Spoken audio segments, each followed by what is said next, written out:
साथियों, मेरी तरफ से एक संदेश है आपके लिए कि एक तो हमारी माँ होती है जो हमें जन्म देती है, हमें बड़ा करती है, हमें संरक्षित करती है। दूसरी माँ हर व्यक्ति की होती है, वो माँ है धरती माँ।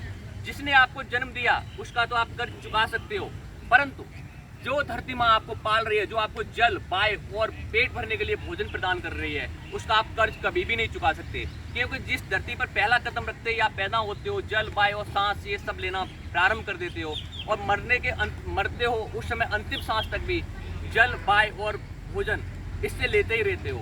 तो आप इस चीज़ को सुनिश्चित करें कि अगर हम कोई माँ, कोई भी व्यक्ति रोज प्रतिदिन किसी न किसी को देता रहेगा तो एक न एक दिन उसके पास ये भी खत्म हो जाएगा। तब वो क्या कहेगी, बेटा तुमने तो मेरे लिए कुछ किया ही नहीं, अब आपको जैसे जीना है अपने हालात पर जियो।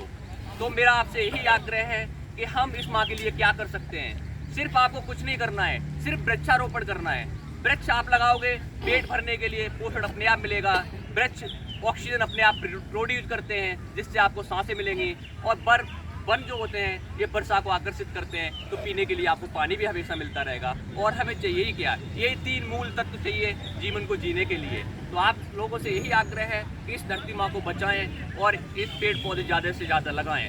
और दूसरा, मैं आपको एक मैसेज और देना चाहूँगा कि किसी भी नेक कार्य को करने के लिए शिक्षा, किताबी ज्ञान पर्याप्त नहीं होता। आप पढ़ लीजिए, अच्छी नौकरी कर लीजिए, शोहरत, दौलत सब कुछ पा लीजिए, पर आपको एक अच्छे पथ प्रदर्शक की जरूरत होती है। जब तक आपको एक अच्छा पथ प्रदर्शक नहीं मिलेगा, हो सकता है आप गलत मार्ग पर भी चले जाएं, हो सकता है आप अच्छे मार्ग पर भी चले जाएं। तो उसी पथ प्रदर्शक में मेरे पथ प्रदर्शक जो हैं श्री विजेंद्र सांडिल और श्रीमती शांत सांडिल जी हैं, जो प्रकृति संरक्षा मंच के संरक्षक हैं।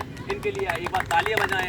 इन्होंने मुझे इस तरह से गाइड किया, इस तरह से रास्ता दिखाया कि आज मैं प्रकृति से जुड़ा हूँ और इस धरती माँ के लिए कुछ कर पा रहा हूँ। इसी के साथ मैं अपने शब्दों को विराम देता हूँ। आप लोगों का बहुत बहुत आभार, धन्यवाद। एक मिनट जरा